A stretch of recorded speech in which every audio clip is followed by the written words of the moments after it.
የኢትዮጵያ እዚሁ ጽሁፉ ላይ ኢትዮጵያ የቀይ ባህር ኃይል መሆን አለባት የሚልም ሀሳብ አንስተው ነበርና ህዋቶች ያዳከሙትን የኢትዮጵያዊ ብሔርተኝነት በዚህ ጊዜ በዚህ ቀውስ ሰዓት ላይ መልሶ ለማግኘት በሌተናል ጀነራል ጻድቃን ገብረትንሳኤ በኩል የመጡበት የሴራ ፖለቲካ ነው የሚልም ትችት ተመልክቻለሁ።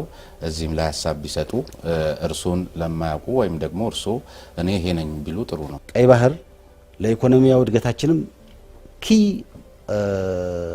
ተራለው ለሀገራችን ደህንነት ማስጠበቂያም በጣም ትልቅ ተጽዕኖ አለው ብዬ ማመን ጀመርኩኝ እና በጦርነቱ ወቅት ኦፊሻል የሚታወቅ በጦርነቱ አሰብን መያዝ አለብን የሚል አቋም ነበረኝ ብሎ ከደብረጽዮን በፊት የነበረው መሪ እኔን ለምሳሌ እንደግለሰብ ጠላት ነው ብሎ በፓብሊክ ቴሌቪዥን ወጥቶ ቅስቀሳ ሲያደርግ የነበረ ነው።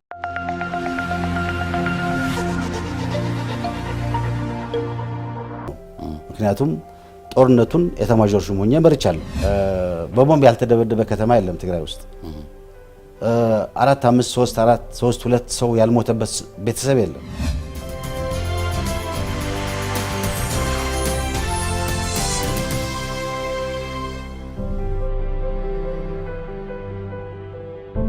ሌሎች ደግሞ የኢህአዴግ ችግሩ ገና ከጽንሰቱ ነው ሲጀመር በረሃ ሳለ ወደ ስልጣን ሳይመጣ ከብሔር ብሔረሰብ ጋር ራስን በራስ ከማስተዳደር ጉዳይ ጋር ከኤርትራ ጥያቄ ጋር በተያያዘ ገና ከመነሻው ነው ስተቱ ብለው የሚያምኑ አካላት አሉና እዚህም ላይ እርሶ እንግዲህ ነባር አመራር ነበሩ ከትጥቅ ትግሉ ጀምሮ ጥሩ የሆነ መልስ ይሄን ለሚያነሱ አካላት ይኖሮታል ብዬ አስባለሁ። ወል እንግዲህ ይሄ የነሱ አመለካከት ነው። ምንድነው አውቆ የተኛ ቢቀሰቅሱት አይሰማም ነው የሚባል ተረት አለ። ከመጀመሪያው ከጥንሱ ጀምሮ በኮንስፒሬሲ የተፈጠረ ነው፣ አገር ለማቅናት ተብሎ የተፈጠረ አይደለም የሚለው ኃይል ምንም ማድረግ አስቸጋሪ ነው እሱን ለማሳመን። ምክንያቱም ከ60 ሺህ በላይ ወጣት ከማስገደል በላይ ሌላ ምን ማሳመኛ ይኖራል? 17 ዓመት ሙሉ በቦምብ እና በመድፍ የተጨፈጨፍ ብዙ መሳሪያ ሳይኖር የተሟላ ስንቅ ሳይኖር የተሟላ የኑሮ ሁኔታ ሳይኖር መታገል በኮንስፒሬሲ ይሄን ያክል ሰው ይታገላል? ለኮንስፒሬሲ ይሄን ያክል ስራ ይሰራል? እና ይሄ በጣም ማለት ብዙ ስራ ተሰርቷል በዚህ አይነት አቅጣጫ። አሁን ደግሞ እንደገና አፍተር ዘ ኢቨንት እየተነሱ ይሄ እኮ የሆነው ከዚህ ስለሚነሳ ነው፣ ይሄ እኮ የሆነው ከዚህ ስለሚነሳ ነው ለማለት ስለሚመቻቸው ስልጣን ከያዘ በኋላ ቲፒኤልኤፍም መጀመሪያ ያወጣበትንና ሊሰራው አስቦ የነበረውን ነገር እሱን እያጠናከረ ስላልሄደ እሱን እያቀጨጨ ጸረ ዲሞክራቲክ የሆነውን ባህሪ እያጎለበተው እያገነገነው ስለሄደ ከዚህ የተነሳ እነን ለመናገር ተመችቷቸዋል። ግን እንትኑ እኮ በቃላት ለመግለጽ እኮ ያስቸግራል። የታለፈው ኦርዴል የታለፈው ስቃይ በቦምብ ያልተደበደበ ከተማ የለም ትግራይ ውስጥ 4 5 3 4 3 2 ሰው ያልሞተበት ቤተሰብ የለም፣ ያልፈረሰ ቤተሰብ የለም። እስካሁን ድረስ ከነቁስሉ ነው ያለው። እጁ የተቆረጠ አይኑ የጠፋ እሱ ብቻ አይደለም፣ ብሬድ ዊነር የሆነው ሰው ስለ ጠፋ በበረሃው ያላገገመ ቤተሰብ አለ። ይሄ ነው ያለው ሁኔታ። ይሄንን በኮንስፒሬሲ ማድረግ ይቻላል? ይሄን መሸከም ይቻላል? የትግራይ ህዝብ ተጨቆነ፣ ከዚህ ጭቆና መውጣት አለበት አለ። እኔም ያን ይሉ ከነበሩት ወጣቶች አንዱ ነበርኩኝ። በረሃ ገባን። ተርፋለሁ ብዬ አላሰብኩም። ከነ ቤተሰቤ ነው የገባሁት። የተረፉት ተረፉ፣ የቀረነው መጣን። አገር እናስተካክላለን ብለን ያኔ በነበረን እውቀት ያኔ በምናውቀው መጠን ለመስራት ሞከር። ይሄ የህገ መንግስት ማቆም ቀደም ብሎ ከነበረው በተለየ ዲፓርቸር ሰፊ የህዝብ ተሳትፎ ያኔ በነበረን ኮንሰፕትና አስተሳሰብ በየቀበሌው እየወረን ሰውን አሰባስበን እንትን ለማድረግ የሞከርነው እኮ የታገልንለት ዓላማ ስር እንዲሰድ ዘላቂ የሆነ ሰላም በአገራችን እንዲመጣ ጥሩ ፖለቲካዊ ስርዓት እንዲመሰረት ይሄ ዘላቂ የሆነ ሰላምና ጥሩ ዲሞክራሲያዊ ስርዓት ደግሞ ፕሪኮንዲሽን ሆኖ ለኢኮኖሚያዊ እድገት በር እንዲከፍት በማሰብ ነው። እና ይሄ ነው እንትኑ ይሄ ካላሳመናቸው የተደረገው ዋጋ ካላሳመናቸው ኋላ ስልጣን ከተያዘ በኋላ ጥቂት ሰዎች ያደረጉትን ስህተት እንደ መነሻ አድርጎ በመውሰድ ድሮም ቢሆን እንደዚህ ነው የነበረው የሚሉ ሰዎች ካሉ ምንም ማድረግ አይቻልም። ከኤርትራ ጋር በተያያዘ ቀደም ሲልም እርሶም አንስተውልኛል ያለው ግንኙነትን አሁን በአንድ ሚዲያም ላይ የማላስታውሰው ሚዲያ ላይ ይመስለኛል ከኤርትራ ጋር ያለውን ጉዳይ ከመነሻው ጀምሮ እስከ መጨረሻው ብዙ ነገር እውቀት እንዳሉት ብዙ የሚያውቁት ነገር እንዳለ ጠቅሰው ግን መናገር ግን አልፈልግም በሚል ነገር ብዙ ጊዜም ሲነገር ሲቀባበሉት ሰምቻለሁና ለምንድን ነው መናገር ያልፈለጉት? እስቲ ለኔ ቢነግሩኝ ዛሬ። ምን መሰለ ይሄን የተናገርኩት ይመስለኛል ህዝብ ለህዝብ የሚባል አንድ ኢኒሼቲቭ ጀምረን ነበር። ያ ኢኒሼቲቭ ውስጥ ብዙ ስብሰባ ማድረግ ጀምረን ነበር። ይሄ በዶክተር አብይና በአቶ ኢሳያስ መካከል ስምምነት ከመጀመሩ በፊት መቀሌ ላይ በተደረገ ስብሰባ ምክንያቱ ምንድነው? ብዙ ሰው የተሰበሰበው ሀሳብ መስጠት ፈለግኩኝ። በዛ ስብሰባ ላይ እኔም ማውቀው ብዙ ነገር ነው። ምክንያቱም ጦርነቱን ኤታማዦር ሹም ሆኜ መርቻለሁ። እሱ ብቻ አይደለም፣ ከጦርነቱ በፊት የቦርደር የሚያጣራ ኮሚቴ ተብሎ ተቋቁሞ ከኢትዮጵያ 3 ሰዎች ከኤርትራ 3 ሰዎች ሲቋቋሙ ከ3ቱ በኢትዮጵያ ውስጥ ከነበሩት አንዱ ነኝ። ምክንያቱን ሁሉ አውቃለሁ።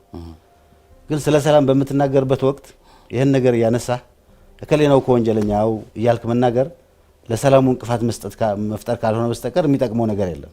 ለታሪክ ይጠቅማል። ያኔም ያልኩት ለታሪክ ይጠቅማል። ታሪክ የምታጠኑ ሰዎች ስታረጉ እናነሳላችኋለን። ለአሁኑ ፐርፐዝ ግን ይህ አይጠቅምም ነው ያልኩት። አሁንም እንደዛ አይነት አመለካከት ነው ያለው። ትክክል። ስለዚህ እኔም ተውኩት፣ ምክንያቱም ጥቅም ስለሌለው። ከዚሁ ጋር ተያይዞ እንግዲህ አሁን ባለው ሁኔታ የትግራይ ህዝብ አማራጭ የፖለቲካ ኃይል እንዲያገኝ እዛው በደንብ አላገዛችሁትም የሚልም አመለካከት የሚያራምዱ ሰሞኑን እንዲሁ ከዚሁ ከለውጡ ጋር ተያይዞ የሚጻፉ ብዙ ተረኮች አሉና እንደዚህ አይነትም ነገር አይቻለሁ። አላገዛችሁትም? ምን የፖለቲካ ፓርቲ አላቋቋማችሁም ነው?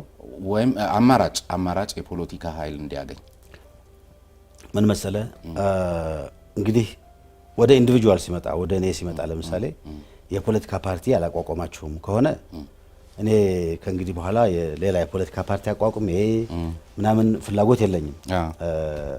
ግን የትግራይ ህዝብ ራሱ የፈጠረው ድርጅት አለ፣ ቲፒኤልኤፍ ነው። ብዙ ዋጋ ከፍለውበታል። በሂደት ጥቂት መሪዎች የትግራይ ህዝብ ከቆመለት ዓላማና ከሚፈልገው ውጭ ወዳልሆነ መንገድ እየወሰዱት ነው የሚል አቋም አለኝ። ዛሬ አይደለም ያዝኩት፣ ቀደም ብዬ ነው ያዝኩት። ያው ጽሁፉን ስጽፍም ከዛ በፊትም የዛ አይነት አቋም ነበረኝ። ይህንን ለማሻሻል የምችለውን ያህል አደርጋለሁ። ከመሪዎቹም ጋር ስገናኝ እናገራለሁ። ትግራይ ውስጥ ወጣቶች ሳገኝ የሚሰሙኝ እና እናነጋግረህ የሚሉኝ ሲኖሩም ከነሱም ጋር እነጋገራለሁ። ሁለት አማራጭ ነው ያለው። አንዱ አማራጭ ቲፒኤልኤፍን ሪፎርም ማድረግ ነው። ሪፎርም ማድረግ ብዙ ሶሻል ካፒታል ያለው ድርጅት ስለሆነ ለወደፊት ለፖለቲካል ስራም የሚጠቅም ድርጅት ስለሆነ ቲፒኤልኤፍን ሪፎርም ማድረግ ነው። ሪፎርም ማድረግ ለቲፒኤልኤፍ እኔም በግልጽ በፓብሊክ መድረክ ተናግሬያለሁ።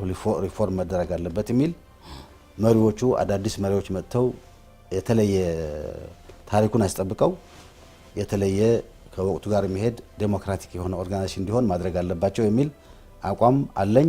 ይሄ ይታወቃል። ወጣቶችንም ይሄ እንዲያደርጉ ነው ኢንከሬጅ ማድረጋቸው። የመጀመሪያው ምርጫ ይሄ ነው።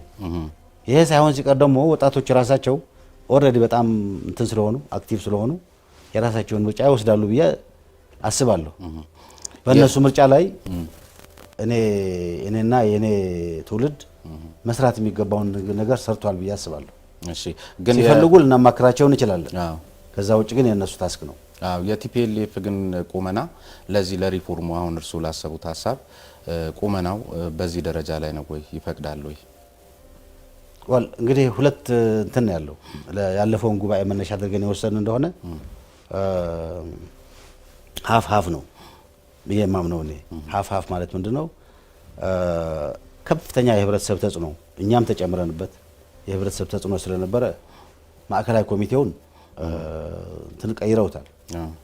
አንዳንድ የፖለቲካ ውሳኔ የፖለቲካ ስራ ለመስራት የሚያስችል ውሳኔዎችም ወስነዋል። በሌላ በኩል ደግሞ ተጽዕኖው ስቲል ስላልተላቀቀ የስራ አስፈጻሚውን በሚመለከት ደግሞ ቀደም ብሎ የነበረው አስተሳሰብ የሚቆጣጠረው ኃይል ስቲል አፐራንድ ያለው ነው የሚመስለው። እንግዲህ የተሄደ ርቀት አለ ማለት ነው ለውጥን ከማምጣት አንጻር፣ የቀረ ነገር ደግሞ አለ ማለት ነው። ሶ ይሄ በሂደት እየተስተካከለ ለምሳሌ አሁን ያለው መሪ እና ቀደም ብሎ የነበረው መሪ ለየብቻ ናቸው። ቀደም ብሎ ከደብረጽዮን በፊት የነበረው መሪ እኔን ለምሳሌ እንደ ግለሰብ ጠላት ነው ብሎ በፓብሊክ ቴሌቪዥን ወጥቶ ቅስቀሳ ሲያደርግ የነበረ ነው። አሁን ያለው መሪ ደግሞ ያነጋግረኛል፣ እነጋገራለሁ፣ እሄዳለሁ። በሀሳቤ ላይስማማ ይችላል፣ ሊስማማ ይችላል። በምንስማማበት እንስማማለን፣ በማንስማማበት አንስማማም፣ ግን እንነጋገራለን። በራሱ እኮ ለንግግር በሩን መክፈት ለሪፎርም እኮ መዘጋጀትንም ነው የሚያመላክተው። እንደዛ ብዬ ነው የማስበው። ለዛ ነው እኮ ዲስቲንክሽኑን ያመጣውልህ። ለዛ ነው ከዚህ ቀደም እኛ ከሌላው በላይ በተለይ ያ ጽሁፍ ከተጻፈ በኋላ ከዛ በፊትም ያ ጽሁፍ ከተጻፈ በኋላም በየወረዳው በየምናምኑ መሪው ራሱ ቴሌቪዥን ፓብሊክ ቴሌቪዥን ላይ ወጥቶ ስማችንን እየጠራ የኔን ስም እየጠራ ጠላት ነው ብሎ አጂቴት አድርጓል። በየቀበሌውም እንደዛ ተንቀሳቅሰዋል። ብዙ የሰማቸው ሰው አልነበረም እንጂ አሁን ደግሞ በጋራ የጋራ መድረክ ሲኖርም እንሰበሰባለን። ለምሳሌ ሲቪል ሶሳይቲ የሚያደርጉት ስብሰባ ላይ አሁን ያለው ፕሬዚደንት እና እኔ እና ሌሎችም እንደኔ የመሰሉ ይሰበሰባሉ። አንዳንዴ ቴሌቪዥኑም ይጠራናል። በቀደም ለምሳሌ የትግራይ ቴሌቪዥን ትንሽ ኢንተርቪው አደረጉኝ። ከዚህ ቀደም ታስቦ አያውቅም፣ ተደርጎ አይታወቅም። ኢንተርቪው ለማድረግ ብቻ ሳይሆን እኛ የምናገረው ነገር እንዳይደርስ ነው ሲፈለግ የነበረው። ሶ በር አለ እየተከፈተ ነው ብዬ ነው የማስበው። ገፍታችሁ መሄድ ደግሞ እናንተ ኃላፊነት ነው። በዚህ ደረጃ ዝግጁነት ካለ አሁን እስከነ ችግሩ ቢሆን ሳትከፉ እንደው እንትኑም ቢኖር በደንብ ግብዣውን ባይመጣ ሀገሪቷ ካለችበት ሁኔታ አኳያ እንግዲህ እናንተም ትልቅ ጥረት ይጠይቃልና በርቱ ለማለት ነው። ከዚያ ባሻገር 2017 ላይ ደግሞ ይመስለኛል በዚህ በአስቸኳይ ጊዜ አዋጅ ውስጥም ሆነን የውጭ ጉዳይና የደህንነት ፖሊሲን በተመለከተ አንድ ቃለ ምልልሱን መጣጥፍ አዘጋጅተው ነበረ እና ከህገ መንግስቱ በታች የፖሊሲዎች ቁንጮ የሆነውን የውጭ ጉዳይና የደህንነት ፖሊሲ በአግባቡ ተቀርጾ ይህንን ደግሞ በቋሚነት የሚሰራ አስፈጻሚ አካል ማደራጀት ዋነኛው የኢትዮጵያን የፖለቲካ ችግር የሚፈታ መሆኑን ጠቅሷል። ልክ ነኝ? ልክ ከሆንኩ እዚህ ላይ በእርግጥ ነበር ወይ የውጭ ጉዳይ እና የደህንነት ፖሊሲ ችግር ነው ወይ ለዚያ ሁሉ አመጽ መነሻ የሆነው? በአጠቃላይ ዲሞክራሲያዊ ስርዓቱ ከፍትሃዊ ተጠቃሚነት ከሰብአዊ መብት ከመሳሰሉት ጋር የተያዙት ናቸውና አሁን ጎልተው የወጡት ይሄን ሲሉ ምን ለማለት ፈልገው ነው ወይስ ማንን ለማደናገር ነው ሲሉ በርካቶች ይህን ጽሁፍ የተቹባቸውን አግባቦች አይቻለሁ። ስለዚህ ይህን ቢያጠሩ ደግሞ ጥሩ ነው። አንድ ነገር እኔ ለማደናገር የምፈልገው ሰው የለም። ሁለተኛ በአዲስ ዘመን የወጣው ኢንተርቪው እና ኋላ ያወጣው ጽሁፍ ሰፊ ልዩነት አላቸው። በአዲስ ዘመን የወጣው ጽሁፍ ኢንተርቪው ነው። የጠያቄው የጠየቀኝን መልስ ነው የሰጠሁት። ያም ሆኖ ሁሉ አልወጣም፣ ተቆራርጦ ነው የወጣው። እሱ ተቆራርጦ በመውጣቱ የተሟላ ጽሁፍ አውጥቻለሁ። ያን ቢመለከት አንዱ ይሄ ነው። ሁለተኛው ምንድነው ዋናው የሀገራችን ችግር አሁን ካነሳው አይቀር ዋናው ችግር በቀደም ለምሳሌ መቀሌ ላይ በተደረገው ስብሰባ አንስቻለሁ። እዛ መጀመሪያ ጽሁፍም ላይ አንስቻለሁ። ሀገራችን ውስጥ ያለው የዲሞክራሲያዊ ስርዓት ኢንስቲቱሽናላይዝድ በሆነ መንገድ አለመገንባት ነው። ትልቁ ችግር ይሄ ነው ብዬ ነው የማምነው። ከኮንስቲቱሽኑ ቀጥሎ ያለ ትልቅ ፖሊሲ ነው ስል ኮንስቲቱሽኑ ይሄኛውን ጉዳይ ይሄ ዲሞክራሲን ኢንስቲቱሽናላይዝ የማድረግ ጉዳይ ይሸፍነዋል ብዬ ስላሰብኩ ነው። በጽሁፍም ላይ በግልጽ አስቀምጨዋለሁ። ከኮንስቲቱሽን ቀጥሎ ያለ ነገር ነው ብያለሁ። የሀገራችን ኮንስቲቱሽን ኢንሄረንት ባህሪው ዲሞክራቲክ መሆን ነው። ሰብአዊና ዲሞክራሲያዊ መብቶችን ማስከበር፣ የስልጣን ክፍፍል በፌዴራል መንግስትም እንዲኖር ማድረግ፣ የስልጣን ክፍፍል በክልሎችም እንዲኖር ማድረግ፣ ክልሎች የማይችሉትን የስልጣን የውሳኔ አሰጣጥ ስለሆነ ለማዕከል የሰጡት የሚችሉትን ያህል ራሳቸው እያጠፉም ቢሆን ራሱ ህዝቡ እስከሚመጣቸውና እስከሚያወርዳቸው ድረስ ራሳቸውን በራሳቸው ማስተዳደር ይገባቸው ነበር። ይሄን አለማድረጉ ነው ኮንስቲቱሽኑ ይሄን እየጠየቀ ያለ ይሄን አለማድረጉ ነው ትልቁ ችግራችን ብዬ ነው ማምነው። ከዛ ቀጥሎ ግን የውጭ ጉዳይና የአገር ደህንነት ጉዳይ በሚመለከት አንድ ስብሰባ ተዘጋጀ። ሪቫይዝ አቶ ኃይለ ማርያም እያለ ይሄ ሪቫይዝ ሊሆን ነው ተባለ እና ሳምሃው እኔም ተጠራሁ ስብሰባው። ሀሳቤን አቀረብኩ። ሀሳቤን በማቀርብበት ወቅት ሁለት መሰረታዊ ነገሮችን ነው ያነሳሁት። ሶስት ነገሮች አክቹአሊ፣ አንደኛው ይዘቱ ነው፣ ሁለተኛው ያወጣጥ ሂደቱ ነው፣ ሶስተኛው ደግሞ ማኔጅመንቱ ነው። የሀገር የውጭ ጉዳይና የሀገር ደህንነት ፖሊሲ በሚመለከት እነዚህ ሶስት ነገሮች ሲያሟላ የሀገር የፖለቲካ ችግር መፍታት ላይ፣ የሀገር ደህንነት ማስጠበቅ ላይ፣ ስታቢሊቲ ማስጠበቅ ላይ ትልቅ ተራ ይኖረዋል። ከኮንስቲቱሽኑ ቀጥሎ ኮንስቲቱሽኑ አይተካም። ከኮንስቲቱሽኑ ቀጥሎ ትልቅ ተራ ይኖረዋል። የሱን ያህል ተራ ያለው ሌላ ፖሊሲ የለም። ኔክስት ዘ ኮንስቲቱሽን ኢኮኖሚክ ፖሊሲ፣ የሶሻል ፖሊሲ ምናምን የሚባሉ ስላሉ ይሄ ካልሆነ ደግሞ ለጥፋት ምክንያት ይሆናል ነው አርጊመንቱ። ይሄ ያልኩበት ዋናው ምክንያት ደግሞ የሀገር ናሽናል ሴኩሪቲ ፖሊሲ በሚቀረጽበት ወቅት አንዱ ሰንትራል ኤሌመንት ይዘቱን የሚወስነው ሰንትራል ኤሌመንት ይዘቱን የሚወስኑ ነገሮች አሉ። ይዘቱን የሚወስነው አንዱ ኮንስቲቱሽኑ ነው። ሁለተኛው ናሽናል ኢንተረስት ነው። ናሽናል ኢንተረስት በሚነሳበት ወቅት የማንን ኢንተረስት ነው የምንጠብቀው የሚል ጥያቄ ይነሳል። አንድ ሀገራችን በመሰለው ሁኔታ የትግሬን ኢንተረስት ነው የምንጠብቀው፣ የአማራን ነው፣ የኦሮሞን ነው የሚል ነገር ሊነሳ ይችላል ማለት ነው። ይሄ ናሽናል ኢንተረስት የሚባለው በሰፊ ፓርቲሲፓተሪ በሆነ ዲቤት ሁላችንንም የሚጠምሩ ናሽናል ኢንተረስቶች ተለይተው መውጣት አለባቸው ከሚል ነው የሚነሳው።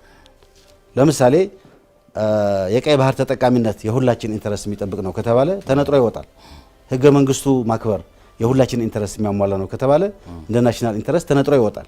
ይሄ ሲሆን ምን እየሆነ ነው ማለት ነው? በሀገራችን ውስጥ ያሉት የሚለያዩ ነገሮች እየጠበቡ የሚያስማሙን ነገሮች ክሊር ሆነው እየወጡ ነው ማለት ነው። ይሄ በዚህ ፕሮሰስ ያለፈ የናሽናል ሴኩሪቲ ፖሊሲ አቀራረጽ ኤቮሉሽን በሀገር ውስጥ ያሉ ላለመግባባት ምክንያት የሚሆኑ ነገሮችን ሪዞልቭ ማድረግ ላይ ይጠቅማል ብዬ አስባለሁ። ከዚህ ተነስቶ ደግሞ እንደገና የሴኩሪቲ አካላቱ እንዴት እንደሚዋቀሩ ይዘረዝራል ጽሁፉ እና ይሄ የናሽናል ኢንተረስት አይደንቲፊኬሽን እና በናሽናል ኢንተረስት ላይ ኮንሰንሰስ መድረስ የሀገራችንን የፖለቲካ ችግር አይፈታም የሚለኝ ሰው ካለ ምንም ማለት አልችልም። ኢሴንሱ ግን ይሄ ነው። ኢሴንሱ እሱ ነው። እኔ ግን ምን ተረዳውኝ ያኛው ጽሁፍ 2016 ላይ ነው የወጣው፣ ይሄ ደግሞ 2017 ላይ ነው። ቀደም ሲል ያነሳ ነው ጽሁፍ ከሶስቱ የቢሆነኝ እይታዎች ውስጥ ሁለተኛው የመከሰት እድሉ በጣም እየጨመረቦት የመጣበት ወቅት ላይ ነበሩ ብዬ ነው የወሰድኩትና እሱንም ማስበው ነበር በዛ ወቅት አይደል ማለት ይሄው ሁለተኛውን ነገር መጥቶ እንግዲህ ኢህአዴግ የመጀመሪያው ማለት ነው የውጭ እጅ የሚለው የመከሰት እድሉ አነስተኛ ነው ብለው ያሰቡት ነገር የመከሰት እድሉ እየሰፋቦት የመጣበት ሰዓት አድርገው አንደኛ እየሰፋ ትንሽ ምልክቶች ያየ ሄድኩኝ። እንግዲህ ከመንግስት ውጭ ያለ ስትራክቸርድ የሆነ ኢንፎርሜሽን የማይደርሰው ሰው ኢንተለጀንስ የማይደርሰው ሰው ከፓብሊክ የሚያገኘው ኢንፎርሜሽን ተነስቶ የሚደርስበት ያህል ድምዳሜ ደርሻለሁ። የውጭ እጅ ሊመጣብን ይችላል የሚል ነገር ያየሁ መጥቻለሁ። በተለይ አንደኛ ይሄ ነው። ሁለተኛው ግን መንግስት ራሱ ዲማንድ አደረገ። ታስታውስ እንደሆን አቶ ኃይለ ማርያም ሁመራ ላይ ሄደና የብሔራዊ ደህንነት ፖሊሲያችን ሪቫይዝድ ይሆናል አለ። እዚህ መጥቶ ደግሞ የናሽናል ሴኩሪቲ ፖሊሲ ሪቫይዝድ እንዲሆን ተፈልጓል ተብሎ የኢህአዴግ ባለስልጣናት ስብሰባ ጠሩ። እኔ ስብሰባ እነሱ አልጠሩኝም። ኢንተር አፍሪካ የሚባል አቶ አብዱል መሐመድ የሚባል ጓደኛዬ እሱ ሪሶርስ ሰዎች አምጣ ተባለና ከሪሶርስ ሰዎች አንዱን አድርጎ ይዞኝ ገባ። እዛ ስብሰባ ላይ ገባን። መወያየት ጀመር። መወያየት ስንጀምር በውይይቱ ትልቁ ነገር የሆነው ሪቫይዝድ ይሆናል የተባለው ናሽናል ሴኩሪቲ ፖሊሲ እሱን ማሞካሸት ሆነ። በአፍሪካ ውስጥ እንደዚህ አይነት ታይቶ አይታወቅም፣ እንደዚህ ነው የነበረው ሆነ። እኔ ባለፈው የናሽናል ሴኩሪቲ ፖሊሲ ሲወጣ አወጣጡ ላይ እዛ ከነበሩት ከማንኛቸውም ሰው በላይ ቅርበት ነበረኝ፣ ግን ስለዛ መናገር አልፈለኩም። ለመታገስ ፈልጌ ነበር። ኋላ የበዛ ሲሄድ ግን አልቻልኩም፣ መናገር ጀመርኩኝ።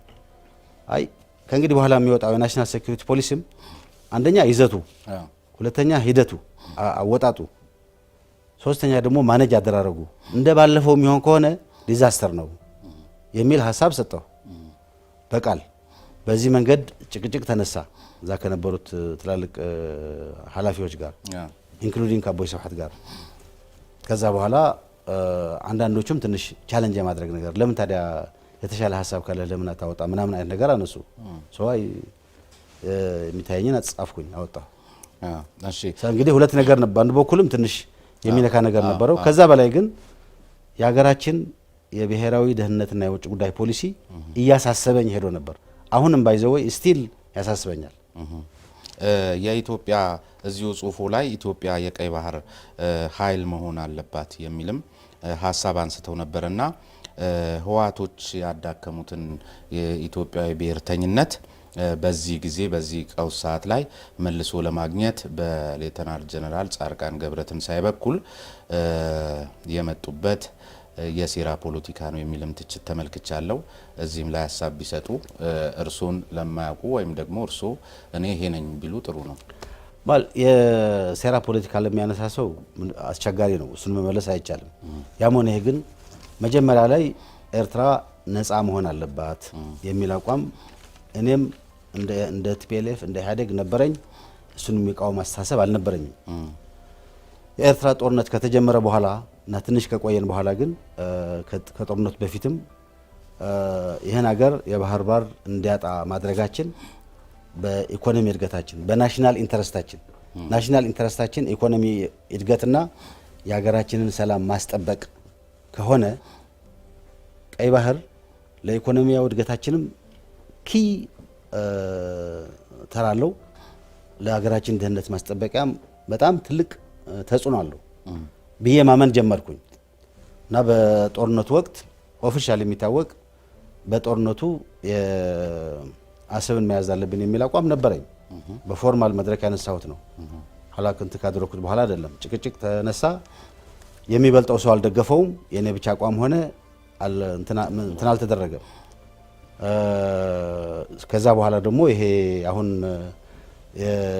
ሰላም የለው ጦርነት የለው ነገር እንትን ያደረገ ሲሄድ በቀይ ባህር አካባቢ የሳዑዲ እና የኤሚሬትስ ቤዝ እያስቀመጡ መሄድ አሰብ ላይ ሌሎች ላይ እየሰማሁ ሲሄድ ነገሩ በጣም እየባሰ እንደሚሄድ ተሰማኝ። ይህን ነገር መፍታት አለብን የሚል አቋም ያዝኩኝ። አሁንም ያ ችግር እንዳለ ነው። ይህን አቋም ያዝኩኝ። ኤሚሬትስ እና ሳዑዲ አረቢያ አንድ ግሩፕ ሆነው ኢራኖች ደግሞ ከቱርኮችና ከኳታሮች ጋር ሆነው ሌላ ግሩፕ ሆነው የመን ውስጥ እየተዋጉ እንዳሉ አውቃለሁ።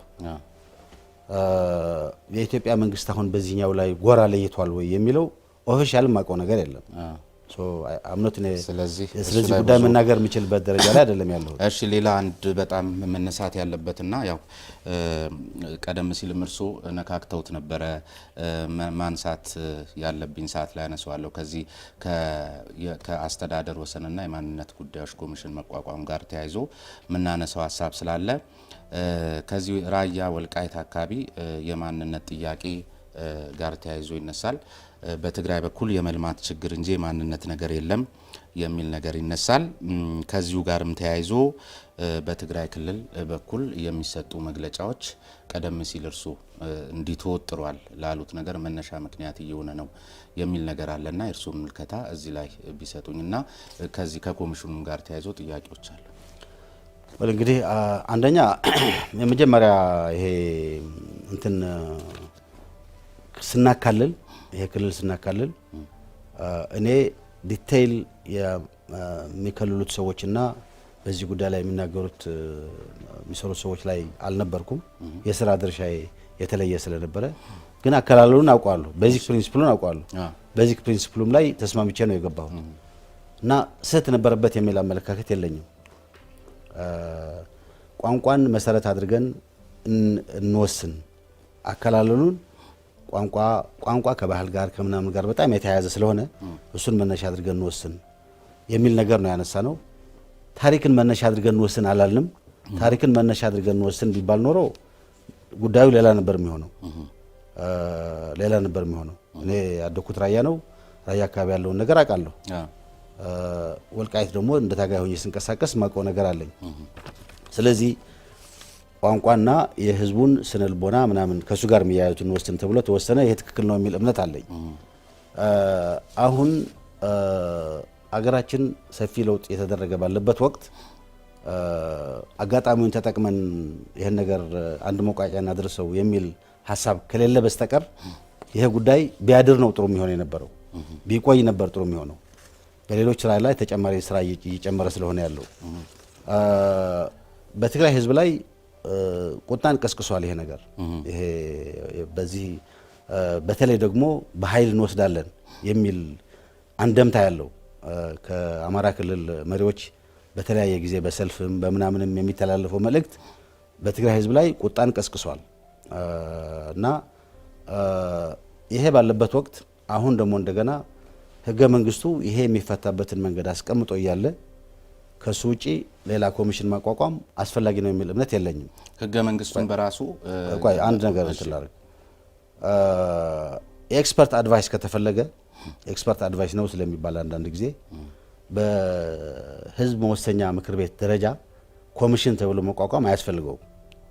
በፌዴሬሽን ምክር ቤት ደረጃ የፌዴሬሽን ምክር ቤት ስራ ስለሆነ ህገ መንግስቱ ይህንን ታስክ የሰጠው ለፌዴሬሽን ምክር ቤት ስለሆነ የፌዴሬሽን ምክር ቤት ደግሞ አቅም ካነሰው የፌዴሬሽን ምክር ቤት የሚያማክረው ራሱ የሚያቋቁመው ይህን ጉዳይ የሚያጣራለት አካል ማቋቋም ስለሚችል በዛ ደረጃ ሃንድል መደረግ ይችል ነበር። ከዛ በላይ አልፎ ኮሚሽን ተብሎ በተወካዮች ምክር ቤት ሲጸድቅ ግን የሚያስተላልፈው መልእክት ትንሽ ለየት ያለ ነው። አንደኛ የህግ ባለሙያ ባልሆንም የህገ መንግስቱን ፋንዳሜንታል አስተሳሰብ የጣሰ ነው የሚል አመለካከት አለኝ። ሁለተኛ ደግሞ ፖለቲካል አንድምታውም አሁን ባለው ቴንሽን ጥሩ አይደለም የሚል አመለካከት አለኝ። እሺ እንደው ተደራራቢ ነገሮችን ነገሩኝ። እኔም ተደራራቢ ጥያቄዎች አነሳለሁ። ሲጀመር የመልማት ጥያቄ ነው ወይስ የማንነት ጥያቄ ነው ከዚያ አካባቢ የሚነሳው? የመልማት ነው የሚል ነገር ከትግራይ ክልል በኩል ይደመጣልና እዚህ ላይ የርሶ አሁን አፈታቱ ምንም ይሁን ምን ህገ መንግስታዊ የሚሆን አይሁን ጥያቄው ግን የመልማት ነው ወይስ የማንነት ነው? እኔ የወልቃይትን አካባቢ በወሬ ነው የማውቀው። የራያን አካባቢ ግን እየኖርኩ አውቀዋለሁ። ያ የሚጠቀሰው አካባቢ የማንነት ጥያቄ እንደሌለው አውቃለሁ ስለምኖርበት። አሁን ድሮ ሳይሆን አሁንም በወር አንድ ጊዜ እንደዚህ ይመላለሳለሁ። ያ አካባቢ አላማጣ አካባቢ ለምሳሌ የማንነት ጥያቄ አለው ብዬ አላምንም። ግን ትግራይ ውስጥ የሚገባንን አቴንሽን አልተሰጠንም የሚል አመለካከት እንዳለው ደግሞ አውቃለሁ። በትግራይ ክልል ውስጥ እኛ ማግኘት ያለብንን እና የሚገባንን አቴንሽንና የሚገባንን ማለት መደረግ ያለበት ነገር አልተደረገልንም የሚል ስሜት እንዳለው አውቃለሁ። ይሄ ነው የማውቀው። ቋንቋን ግን መሰረት አድርጋችሁ ስትወስኑ በመሰረቱ ገና በትጥቅ ትግል ውስጥ ሆናችሁ የነበረ የቤት ስራና የነበረ እቅድ ነው። ቋንቋ በራሱ በእኛና በእነርሱ የፖለቲካ ስሌት ውስጥ ራሱን የቻለ ሚና ቢኖረውም ነገር ግን የአንድን ህዝብ ማንነት ሊገልጽ በማይችልበት ደረጃ ውስጥ የአንድን ህዝብ ማንነት ሊገልጹ የሚችሉ ሌሎች ቀደም ሲል እርሱ ያሏቸውን ነገሮች ታሳቢ አድርጋችሁ መወሰን ስትችሉ ቲፒኤልኤፍ በነበረው የበላይነት ተነሳስቶ ቋንቋን መሰረት ብቻ አድርጎ በትጥቅ ትግል ውስጥ ሆኖ ወይም በበረሃ ሳለ ያቀደውን እቅድ ማሳካት በሚያስችለው መልክ የነደፈው ስልት ነው። ይሄ ትክክል አይደለም ማለት ለምሳሌ አቶ ያሬድ ጥበቡ እንደዚህ ብለው ጽፎ ይከራከራሉ። ማን? አቶ ያሬድ ጥበቡ የኢህዴን መስራች። ያሬድን አውቀዋለሁ። ኢህዴን እያለም አውቀዋለሁ። ያው እንነጋገር ነበር። ከወጣ በኋላም አውቀዋለሁ። የፈለገው ማለት የእሱ አመለካከት ሊሆን ይችላል። አመለካከቱን አከብራለሁ። ግን አይደለም ነው ያልኩ ያለሁት። አይደለም የምልበት ዋናው ምክንያት ደግሞ የትግራይን የበላይነት ለማስጠበቅ ታስቦ ቢሆን ኖሮ ታሪክን መነሻ አድርጎ እስከ 1949 ዓመተ ምህረት እኮ ራያ ቆቦ ሁሉ ሳይቀር የትግራይ አስተዳደር ውስጥ ነበረ። ከ49 ዓመተ ምህረት በኋላ ነው የተቆረሰው። እስከ አላውሃ ድረስ ነው ድንበራችን ማለት እኮ ይቻል ነበር እና ከ49 ዓመተ ምህረት በኋላ የነበረውን ታሪክ መነሻ አድርጎ በታሪክ እንደዚህ ነው ሊባል ይችል ነበር። አፋር ውስጥ እኮ እነ በራህሌ እነ ሽኸት በሙሉ የትግራይ አስተዳደር ውስጥ ነው የነበሩት። እነሱን የትግራይ አስተዳደር ስለነበሩ እነሱን እኛ ጋር እናስቀምጥ እኮ አላልንም። እና አሁን የሚባለው ማለት እንትን ነገሩን ለማባባስ ሲፈለግ የሚነሱ ነገሮች ይኖራሉ። እነሱን መነሻ አድርጎ ማየት ያስቸግራል። መነሻው ያልኩት ነው የነበረው። ስልጣን እያያዝን እያለን ያኔ ኢትዮጵያን በሙሉ እየተቆጣጠርን እያለን ኢትዮጵያ ሰላም ሆና በእኛ እጅ እንድትለማ ዲሞክራሲ እንድትፋፋ ነው የምንፈልገው መጀመሪያው ላይ እንጂ ለራሳችን ኋላ ቆይቶ የሚፈጠርብንን እኛ ልናቅ የምንችለውን ተንኮል መፍጠር ዓለም አቀፍ ደረጃውን የጠበቀ መለኪያን ታሳቢ ያደረገ ስራ ወይም መለኪያ ለምሳሌ ባህልን፣ ታሪክን፣ ስነ ልቦናን እነዚህን ሁሉ ባገለለ መልክ ቋንቋን መሰረት አድርጋችሁ ቀደም ሲል እሱም ነግረውኛል። ቋንቋን መሰረት ያደረገ አከላለል ነው ብለውኛል። እነሱ አንድ ላይ ስለሚጠቃልሉ ነው እኮ እንጂ ለምሳሌ ባህልን፣ ቋንቋን፣ ስነ ልቦናን እነዚህን ነገሮች ያካለለ ነው። ታሪክ ብለን ለምሳሌ ብናስገባ ሌላ ነገር ይሆን ነበር። አሁን የራያ ህዝብ አላማጣ ውስጥ ያለው እንደ ትግራይ አላስብም ቋንቋው ብቻ ሳይሆን ባህሉ ራያን ተወውና ኢሮብም እኮ ትግራይ ነኝ ብሎ ነው የሚያስበው። በጣም የተለየ ቋንቋ ያለው ከትግርኛ አኗኗሩ ምናምን ሁሉ የተለየ ያለ እና በአጠቃላይ ግን እነዚህ ሰዎች የትግርኛ ቋንቋም እንደ ዋና መግባቢያቸው አድርገው ነው የሚወስዱት። ባህላቸው ስነልቦናቸውም የተመሳሰለ ነው። ስለዚህ ይሄ እስከሚወስደን ርቀት ድረስ እንሂድ፣ እሱ ሲያቆም ደግሞ እናቆም ብለን ነው የገባ ነው። በዚህ መሰረት ነው የሰራ ነው። ይሄ እንግዲህ ያኔ አንድ መታወቅ ያለበት ነገር ምንድነው፣ አሁንም ተመልሼ ሳስበው ሌላ አማራጭ ነበረን ብዬ አላስብም። ግን ያኔ ደግሞ እንደገና አሁን ካለን የባሰ እውቀት ነው የነበረን ማለት ስለ ዓለም አቀፍ ሁኔታ፣ ስለ ሀገር አከላለል የነበረን ልምድ የነበረን እውቀት አነስተኛ ነው። ያኔ የነበረን ትልቁ ነገር ኦነስቲ የመሆን ነገር ብቻ ነው። ያ ኦነስቲ ገፍቶን ነው እዛ ላይ የቆም ነው።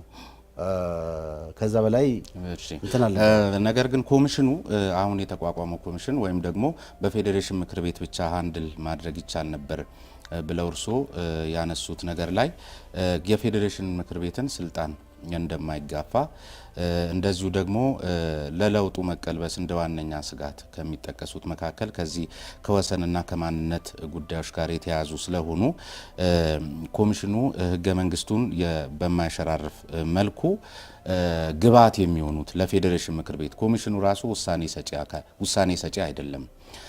ስለዚህ ውሳኔ በማይሰጥበት ሁኔታ ውስጥ ህገ መንግስቱን ተጣሰ የሚል ነገር መነሳት የለበትም የሚል ነገርም ተነስቷል። ዌል ፎር ዘ ሪኮርድ እኔ ከማንነት ጉዳይ ጋር ተያይዘው የሚነሱ ጭቅጭቆች በትግራይና በአማራ ብቻ ሳይሆን ሌላም አካባቢ በሶማሌና በኦሮሞ በአፋርና በአማራ በሌሎች አካባቢዎች ሁሉም አካባቢዎች ላይ ከቤኒሻንጉልና ኦሮሞ ከማንነት ጋር ተያይዘው ከድንበር ጋር ተያይዘው የሚነሱ ጥያቄዎች አሉ። እነዚህ ጥያቄዎች በወጉ ካልተያዙ አገር ለማፍረስ ምክንያት ይሆናሉ ብያለሁ። ይሄ አምንበታለሁ። ይሄም ስለሆነ ነው የሚፈታበት አንዱ መንገድ በህገ መንግስት ብቻ መሆን አለበት ወደሚል መሄደው። በህገ መንግስቱ ብቻ ካልሆነ ሌላ ተጨማሪ ኢንስትሩመንት የሚገባበት ከሆነ ኦልሬዲ አገር ሊያፈርስ የተቃረበ አጀንዳ እንደገና እሱን ለማባባስ ምክንያት ነው የሚሆነው ብዬ ነው የማምነው። እንግዲህ ይሄ ኮሚሽን ሀሳብ ሰጪ ነው ምናምን ነው የሚል ነገር ተነስቷል።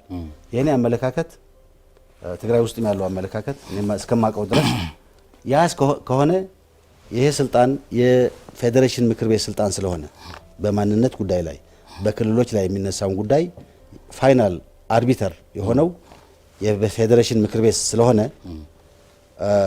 በሱ ስር የሱ የጎደለውን ነገር የሚያሟላ ነገር አስቀምጦ አሁን የተሰጠውን ያህል ሚዛን ሳይሰጥ መስራት ይቻል ነበር። ባይሆን ቢያድር ይሻል ነበር። በመንግስት ደረጃ ቆዩ፣ ይሄን ጉዳይ አሁን ሌሎች ችግሮች አሉብን እናሳድረው እንችላለን፣ በነበራችሁበት ቆዩ፣ ሌላ ነገር አታድርጉ ሊባል ይችል ነበር። ኋላ ነገር ሲረግብ ሌሎች ችግሮች ሲፈቱ ሊፈታ ሊነሳ ይችል ነበር። ያ ሳይሆን ከቀረ ደግሞ በህገ መንግስቱ ብቻ ስትሪክትሊ መሄድ አለበት። ይሄ ካልሆነ ግን ይሄ ኮሚሽን በተወካዮች ምክር ቤት ነው የጸደቀው። የተወካዮች ምክር ቤት በጣም ትልቅ ስልጣን ያለው ነው። አካላት ማቆም ማፍረስ የሚችል ነው።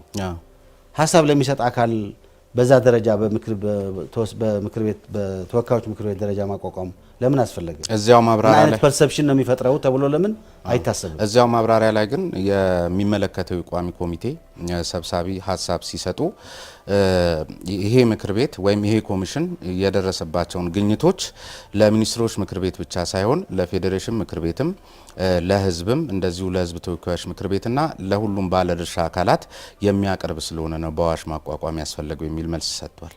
ለምን እንደዚያ ምን መሰለ የፌዴራል ስርዓት አንዱ ትልቁ ታሳቢ መሰረት አድርጌ የማስበው ዋነኛዎቹን የዲሞክራቲክ አስተሳሰቦች መሰረት አድርጎ ከመገንባቱ በተጨማሪ የማይኖሪቲዎችንም ራይት መጠበቅ ነው። የማይኖሪቲዎች መጠበቅ ትልቁ አቴንሽን እንዲሰጠው የሚገባ ስራ ነው። አሁን ይሄ ጉዳይ ትልቅ አጀንዳ ሆኖ እየተነሳ ያለው ሌላም አካባቢ አለ፣ ግን በዋናነት በአማራና በትግራይ አካባቢ ነው። ይሄ በዚህ ፕሮፋይል አሁን በተቀመጠው ደረጃ የተወካዮች ምክር ቤት ምናምን አድርጎ ህግ እንትን ኮሚሽን አድርጎ ማቋቋም እና ከዛም አልፎ ለሚኒስትሮችም ለተወካዮች ምክር ቤትም ለፌዴሬሽን እንትን መስጠትም የህገ መንግስት ያስቀመጠው አካል እያለ ድረስ እንዲህ ማስፋት ምን አይነት ፐርሰፕሽን ይፈጥራል ተብሎ ለምን አይታሰብም? እሺ እዚሁ ላይ አንደኛ ምን አይነት ፐርሰፕሽን ይፈጥራል ተብሎ ለምን አይታሰብም? አንድ ሁለተኛ ለምን አስፈለገ? ምክንያቱም ይሄ ወደ ተወካዮች ምክር ቤት የሚሄድ ጉዳይ፣ ወደ ሚኒስትሮች የሚሄድ ጉዳይ፣ ወደ ሌሎች የሚሄድ ጉዳይ ለምን አስፈለገ? ምክንያቱም ይሄን የሚፈታ አገሪቱ ያስቀመጠችው ህግ አለ። ያ ህግ በህግ እስከሚፈታ ድረስ በህግ እስከሚላቀቅ ድረስ የአገሪቱ ከፍተኛው ህግ እሱ ነው። እሱ የጎደለው ነገር ካለ በስሩ የሚሟላ ነገር ታሟላለህ። ከዛ ውጭ ግን ሌላ ፕሮሰስ ለምን ይጀመራል? ግን ህገ መንግስቱ ከመጽደቁ በፊት ወይም ከመርቀቁ በፊት እናንተ ኦነስቶ ናችሁ ያወጣችሁትን ቀደም ሲልም እንደገለጹኝ ባላችሁ እውቀት ልክ በነበራችሁ እርሶም እንደገለጹት በነበራችሁ አነስተኛ እውቀት ያጸደቃችሁትን ዛሬ ላይ በህገ መንግስት ውስጥም ድርሻ የለኝም የሚል አካልና በዚህ በሰለጠነና ዓለም አቀፍ ግንኙነቱ በተጠናከረበት አግባብ አሁን ትውልዱን የሚመጥን አስተሳሰብ በሌለበት ሁኔታ የተወሰነውን ነገር በህገ መንግስቱ እንፍታ ብሎ ነገር ትክክል ነው ወይ? ህገ መንግስቱ በሌለበት ሁኔታ ኦነስት ሆናችሁ ያወጣችሁት ነው። ኦነስት ሆናችሁ ያወጣችሁት ነገር ደግሞ ዛሬ ሀገራችን በደረሰችበት ደረጃ ልክ ታይቶ መከለስ አስፈላጊ አይደለም ወይ? አስፈላጊ አይደለም የሚል አመለካከት የለኝም። ህገ መንግስቱ ለውይይት ሊቀርብ ይችላል፣ ዲስከስ ሊደረግበት ይችላል። ህገ መንግስቱ በሚፈቅደው መሰረት ሊሻሻል ይችላል። እኔም እንደ ግለሰብ ለምሳሌ አሁን ተመልሼ ሳየው ህገ መንግስቱ ውስጥ መሻሻል አለባቸው የሚላቸው ጉዳዮች አሉ። የህገ መንግስቱ ፒላር የማምንበትን ያህል ሌሎች መሻሻል አለባቸው ብዬ የማምንባቸው ነገሮች አሉ። ስለዚህ እንኳን ወጣቱ አሁን አዲስ የመጣው እና በጣም እያደገ የመጣው በእውቀትም በልምድም በባህልም ያኔ ያቋቋምነው የነበርነው ሰዎችም ሳይቀር መሻሻል አለባቸው የምንላቸው ነገሮች አሉ። አይሻሻልም የሚል አመለካከት የለም። ዋናው ነገር ግን ህግና ስርዓቱን ተከትሎ መሻሻል አለበት ነው። ከዚህ ውጭ ከሄደ የማልቀበለው ድሮም ከ2 ዓመት ተኩል በፊትም ያስቀመጥኩት አሁንም እንትን ማድረገው ከዚህ ውጭ የሄደው ነገር በሙሉ የጫካ ህግ ነው የሚሆነው። እናንተ የወሰናችሁት ፖለቲካዊ ውሳኔ ነው፣ ህገ መንግስታዊ አይደለም። በወቅቱ ህገ መንግስት ኦነስቶ ናችሁ። ከህገ መንግስቱ በፊት ነው ያን ቋንቋን መሰረት አድርጋችሁ መካለል የተሰራው። ስለዚህ ፖለቲካዊ ለነበረ ውሳኔ አሁንም ፖለቲካዊ መፍትሄ ቢሰጠው ምንድነው ችግሩ? እንግዲህ ችግር ሳይሆን ህገ መንግስት ከመውጣቱ በፊት አንድ ስራ ተሰራ። ከዛ በኋላ ህገ መንግስት ወጣ፣ ሰው የተዳደረበት ቆየ። እንደገና ተመልሰን ህገ መንግስት ባልነበረበት ወቅት ወደ ነበረው መንገድ እንሂድ የሚል ኃይል ሊመጣ ይችላል። ግን ኢኳሊ አይ አንተ በዚህ መንገድ የምትሄድ ከሆነ እኔም እንግዲያውስ ይህችን መንገድ እንድትከተል አልፈቅድልህም የሚል ኃይል ይመጣል። እየመጣ ነው ያለው። ይሄ ነው። እሺ ይሄን ለመቀበል ዝግጁ መሆን ያስፈልጋል ማለት ነው። ከህገ መንግስቱ ጥብቅናም ጋር ተያይዞ ይሄን በተመለከተ 32 የትግራይ ክልል ተወካዮች በህዝብ ተወካዮች ምክር ቤት በተቃወሙበት ነው የጸደቀውና ከሚመለከተው ቋሚ ኮሚቴ በኩልም አንድ የተነሳ ነገር ምንድነው አንድን ሰው ለማሰር ሲባል አዋጅ ሲወጣ የቀደሙትን ፕሬዝዳንትም ታሳቢ ያደረገ ይመስለኛል። እሳቸውን ለማሰር የሚያስችል ህግ ሲወጣ ግንባር ቀደም አጽዳቂ የነበራችሁ ሰዎች ከዚህ ከታሪካችሁ ከስተታችሁ ብትማሩ ይሻላል እንጂ እንደ ሀገር ለወጣ አዋጅ በዚህ ደረጃ ተቃውሞ ማሰማትም ምክንያታዊም አይሆንም እና የህገ መንግስቱ ጥብቅናችሁ ሌላው የህገ መንግስቱ አካል እንዳልሆነ አያስመስልም ወይ የሚልም ነገር ተነስቷል። ይሄ አርጊመንቱ ትክክል ነው። ሲየን ለማሰር አቶ ሲየን ለማሰር በአንድ ቀን አንድ ህግ ወጥቷል። አሳፋሪ ነው ነው የነበረው። እሱ ብቻ አይደለም። አሁንም የትግራይ ክልል ባለ ተወካዮች እዚህ ስለ ህገ መንግስቱ ሲናገሩ ትግራይ ውስጥ ህገ መንግስቱ በወጣበት ስፒሪት መሰረት እየተሰራ ነው ወይ የሚለው ያጠያይቃል። ይህም መጠየቅ ያለበት ነገር ነው። ዋናው ጉዳይ ግን የሚሆነው ሂሳብ ለማወራረድ ስላልሆነ አሁን ከደረስንበት ደረጃ ወደፊት መቀጠል ስለሆነ ስህተትን በስህተት እያረም ትክክል ነው እያልን ከሄድ አገር ማስተካከል አንችልም። ያኔ ስህተት ተሰርቷልና አሁንም ያን ተመሳሳይ ስህተት ብንሰራ ምንም አይደለም የሚል አርጊመንት ለኔ አይሰራም። ምክንያቱም እንድንሻሻል ነው የምፈልገው፣ እንድናድግ ነው የምፈልገው። ትግራይ ውስጥ ህገ መንግስት ተቀመጠለት መንገድ አይሰራም። ስለዚህ እናንተ እዚህም ስለ ህገ መንግስቱ ጥብቅና መቆም ራይት የላችሁም ማለት አይደለም ትክክል የሚሆነው። ያስቀመጣችሁት ሀሳብ ትክክል ከሆነ ትክክል ነው፣ ግን እዛም አካባቢያችሁ ይህንን ነገር እንዲፈጸም አድርጉ። ይሄ ያነሳችሁት ነገር ትክክል ነው፣ ግን ዶንት ፎርጌት ዛት አቶ ሲየን ለማሰር በአንድ ቀን ህግ የቀየራችሁ ሰዎች ናችሁ ቢባል እኔ ችግር የለብኝም። እሺ እያጠቃለለ እንድንሄድ ሌላ 16 ፓርቲዎችን ያሰባሰበ አካል ሰሞኑን አንድ መግለጫ ወጥቷል።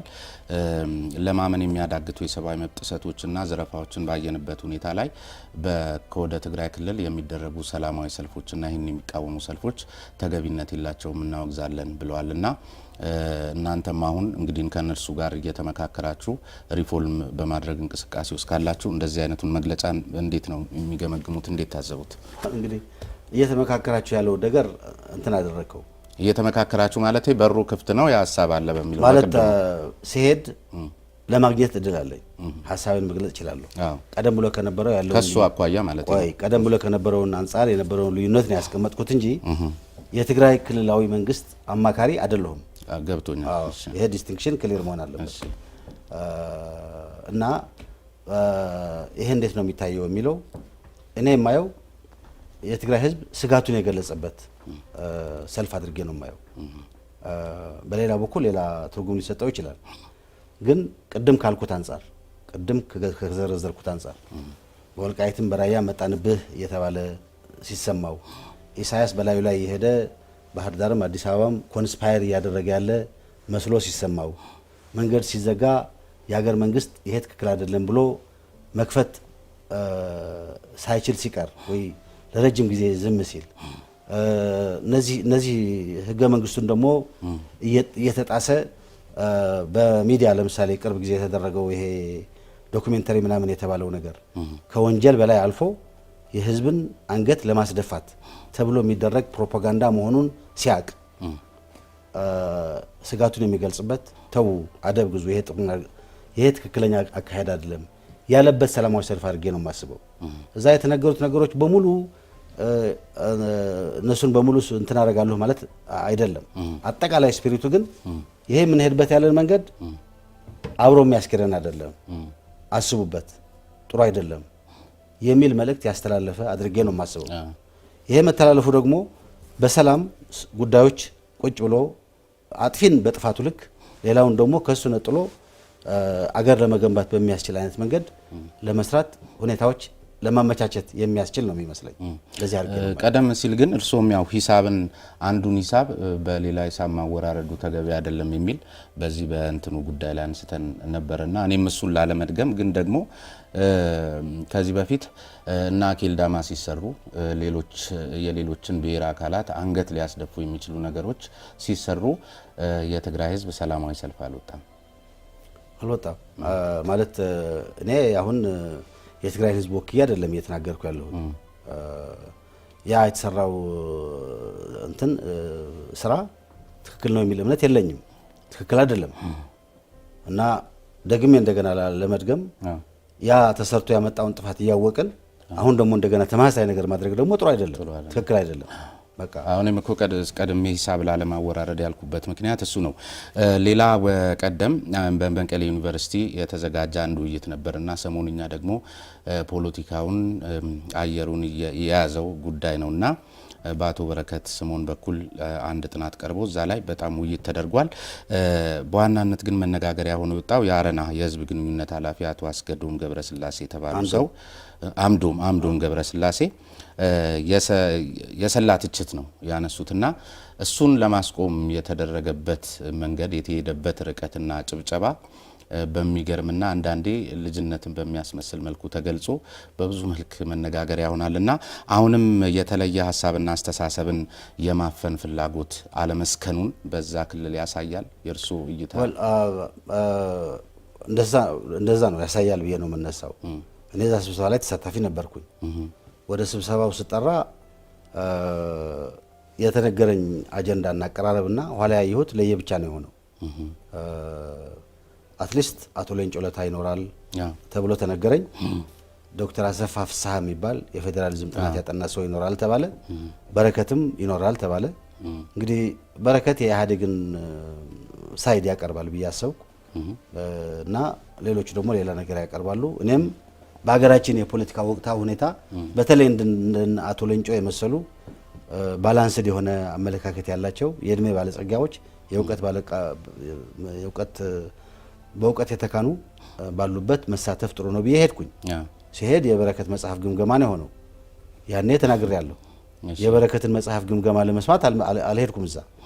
አሁን አይደለም ያኔ ስብሰባው ላይ እንደዛ ብያለሁ። እና ጠቅላላ ስፒሪቱ እንትን ነው ይሄ አቶ በረከት በምን አይነት ሁኔታ ላይ እንዳለ ይታወቃል አሁን። እና ዋናው ይዘቱ ኢህአዴግ ያደረጋቸውን አስተዋጽኦዎች ለማንሳት ነው የነበረው። ማለት ኢህአዴግ ያደረገውን ጥሩ ነገር በተለይ በኢኮኖሚና በማህበራዊ ጉዳይ መገለጹ እኔ አልቃወምም፣ ማለት ትክክለኛም ስለሆነ ስለተሰራ። አሁን ግን ለሀገራችን የሚጠቅመው ይህን ሰርተናልና አትንኩን ሳይሆን የሚሆነው ይህን ሰርተናል፣ ይሄ ደግሞ ጎድሏል፣ ይህን ጎደለውን ደግሞ እንፍታው ነው እኔ ኤክስፔክት ማድረገው እንዲሆን የምፈልገው። እና ይሄን ከማንሳት አንጻር አቶ አንዶም ሀሳቡን ገለጸ። በእንደዛ አይነት አሳፋሪ ሁኔታ እንትን ማለት እንዳይናገር ይዘጋል የሚል ግምት አልነበረኝም። የተለየ ኦፒኒየን ማስተናገድ ይገባ ነበር፣ የማይጥማቸውም ቢሆን። አንዱ የዲሞክራሲ ባህል መገለጫ ይሄ ነው። የማትቀበለው የማይጥምህን ነገርም መቀበል መስማት ነው። ሀሳብን በሀሳብ ልትቃወም ትችላለህ። ያን ለማድረግ ትዕግስት አላገኙም እና ይሄ ነው ማለት። ምን ልጨምርልህ እንደምትፈልግ አላውቅም፣ ግን ይሄ ነው የሆነው። አይ የእርስዎን እይታ ብዬ ነው። የአቶ በረከትን መጽሐፍ አንስተዋልና አንድ እውነታን ማረጋገጥ ፈልጋለሁ፣ ወይም ደግሞ ይህን መጽሐፍ ላነበቡ አካላት ትንሣኤ ዘኢትዮጵያን ያነበቡ አካላት ከእርሶ መቼም ማወቅ ይፈልጋሉ ብዬ አስባለሁ። እኔም በግሌ ስለምፈልግ የቦናፓርቲስታዊ ዝቅጠት አደጋን በተመለከተ አንድ ጽሁፍ በዚህኛው ወገን በክፍፍሉ ጊዜ ማለት ነው በአቶ መለስ በኩል ቀረበ። በሌላ በኩል የአደጋውን ትንታኔ በተመለከተ ደግሞ በአቶ ገብሩ፣ በአቶ ስዬ፣ በአለም ሰገድና በአባይ በኩል ተጻፈና መለስ በጽሁፉ እነዚህን አካላት ስለመርታቱ ጥራት ያላቸው ጽሁፎችን ስለመጻፉ ታጋይ ክንፈ በወቅቱ አጫውቶኛል ጀነራል ጻድቃን የነገረውን ብለው እዚህ መጽሐፍ ላይ ተጽፏል። እና የነበረውን ሂደት የክርክሩን ሂደትና ጽሁፎቹን በወታደራዊ ቋንቋ ጀነራል ጻድቃን ገልጾታል ብለው እርስዎ እንደገለጹት የተጠቀሰው እኛ በአራት ሰዎች አራት ጽሁፎች አዘጋጅተን እንደ አራት መድፍ ለመተኮስ ስንዘጋጅ መለስ በነበረው አንድ መድፍ ብቻ ደጋግሞ በመተኮስ አራቱን መድፎች ከጥቅም ውጭ አድርጎ የበላይነት ሊጎናጸፍ ቻለ። ይህን እንግዲህ እርስዎ ኖት ያሉት ተብሎ መጽሐፉ ላይ ተጠቅሷል።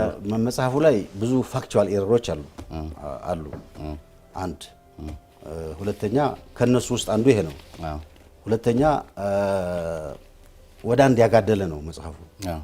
ወደ መለስ ያጋደለ ሌላውን እንትን ያደረገ ነው። ይሄ አባባል መለስ ለኔ የነገረኝ ነው። እኔ ለክንፌ የነገርኩት አይደለም። ከክፍፍሉ በኋላ መቀሌ ተሰበሰቡ። መቀሌ ተሰብስበው ያው ያኔ እነ ተወልደ እነ ስዬ እነ ገብሩ ስብሰባውን አንካፈልም ብለው ወጡ። መለስ ተመለሰ። ከተመለሰ በኋላ የእነሱን ቢሮ መዝጋት ጀመረ። ያኔ እኔ ከመንግስት ለመውጣት ወሰንኩኝ። እንደተመለሰ ቢሮ ሄድኩኝ። ከእንግዲህ በኋላ እኔ መንግስት ጋር ያለሁም አልኩት። ኤታማዦር ሹም ነኝ፣ ዝም ብዬ ቦታ መልቀቅ አልችልም። ለመጀመሪያ ጊዜ ይሄን ነገር አነሳውለት። ኤክስፕሌን ማድረግ ጀመረ። ኤክስፕሌን ማድረግ ሲጀምር የተጠቀመበት ቃላት ይሄ ነው ማለት እኔ አንድ መድፍ ብቻ እንዳለኝ አውቃለሁ። እነሱ 4-5 መድፍ አላቸው። ኢንፋክት የተወልደን መድፍ አስቀምጠው በአራቱ መድፍ ሊዋጉኝ ሞከሩ። እኔ የኔን ያለችኝን መድፍ ሌት ተቀን ሰርቼ የሚፈልገውን ውጤት አመጣሁ ብሎ የገለጸልኝ መለስ ነው። እኔ አይደለሁም ለክንፌ ነገሩት። አዎ። እና ይሄ ጻድቃን እንደዚህ አድርጎ ገለጸው ብሎ የሚያቀርበው በረከት ውሸት ነው፣ የኔ አገላለጽ አይደለም። እንግዲህ ስብሰባው ላይ ተገናኝታችሁ ነበር። እነዚህን ኢረሮች አልነገሯቸው? አላነሳውለትም። አላነሱ? አዎ። ለምን? ማንሳት ስላልፈለጉ? አልፈለኩም። ለምን አነሳለታለሁ?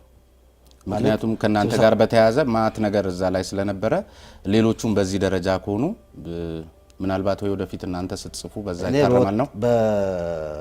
በወታደራዊ ጉዳዮች ላይ ለምሳሌ እኔም አውቃቸው ፋክቹዋል ስህተቶች አሉ።